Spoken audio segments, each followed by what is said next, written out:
Iyan, mo pa nga adlaw. Adi diyan na duty diyan na Barangay Patog, Bierlete. May kita mga bisita kanina.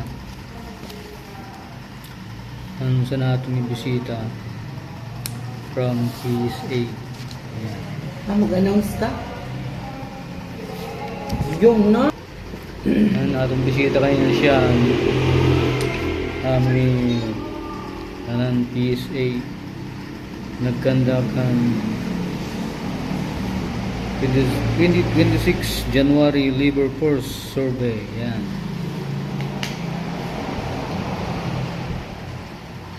Family income and Ang expenditure. 2025 Family Income and Expenditure Survey. Second visit. Second visit niya na guys. Aming Sister Emilio P. Carino. Ayan. Natod nato niya kanina subject nga balay.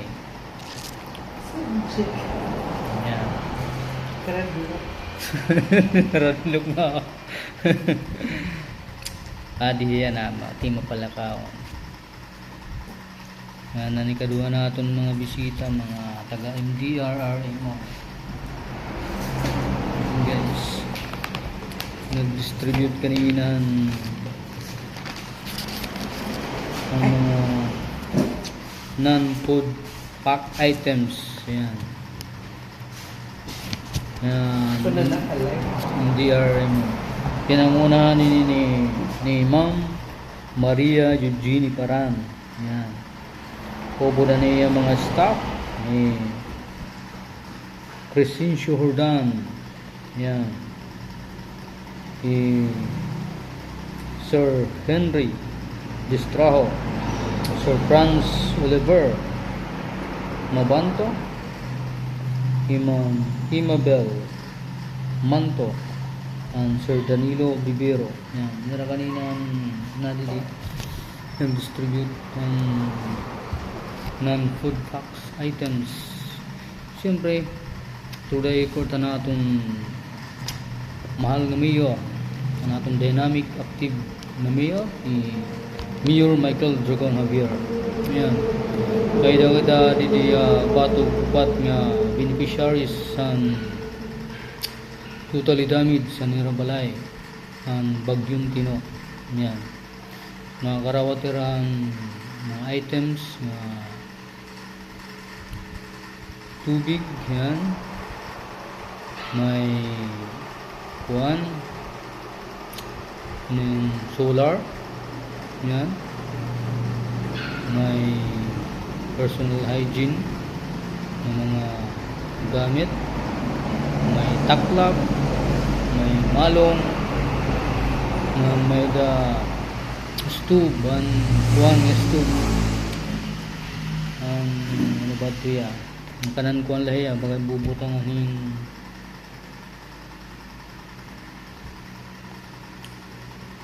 ang tawag gini. Ang daling bubutang nga butane. Pwede gapon niya butang, kaya ang mga bagwag ito ng kuwan na niya nagawas. Pwede butangan ng butane, pwede ka ng gas. Yan. Yan, so nagpapasalamat ang naton mga affected families and mga totally damaged household. Yan. Ma'am Eugenie Paran. Yan, Maria Eugenie Paran. Ma'am, thank you po. And siyempre naton Mayor Michael Dragon Javier. Damo-damo po salamat sir. Imo pag atag in action in here.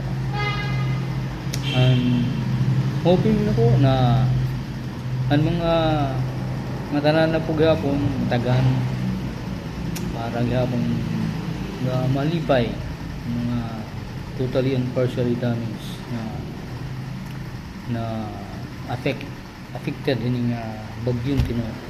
Yan. Siyempre sa MSWDO, yan. Ma'am Olivia Mabanto, yan. Damo-damo salamat.